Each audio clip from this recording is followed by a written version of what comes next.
लोकसभेचे दोनूय जागे व्हडा मताधिक्यान जिखतले असो विश्वास भाजपाचो गोंय प्रभारी आशीष सूद हांणी उक्तायलो।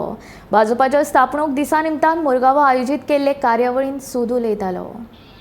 लोग एक कार्यकर्ता नहीं ढूंढ पाए जिसको वो टिकट दे पाए, तो गोवा में भी विमेन लेड डेवलपमेंट को हम आगे लेकर जा पाएंगे, ये हमारा रचना है और हम दोनों सीट बड़े मार्जिन के साथ जीतने वाले। सर, आप पूरे गोवा में अभी अपने प्रचार के लिए घूम रहे हैं, आपको कैसा क्या फीलिंग दिख रहा है कि लोगों के बीच में? देखिए, ये भारतीय जनता पार्टी के लगे हुए झंडे बताते हैं कि पार्टी का कितना समर्थन है।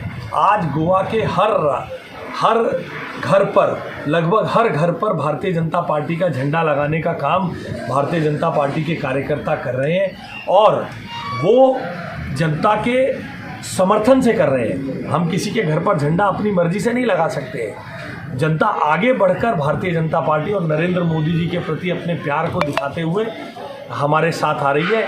हमारे एक एक बूथ पर, एक एक जगह पर हमारे कार्यकर्ता एक एक वोटर की माइक्रो मैनेजमेंट और प्लानिंग कर रहे हैं। निश्चित रूप से बड़े मार्जिन के साथ, बहुत बड़े मार्जिन के साथ, अनप्रेसिडेंटेड मार्जिन के साथ भारतीय जनता पार्टी गोवा की दोनों सीट, नॉर्थ गोवा और साउथ गोवा, जीतने वाली है।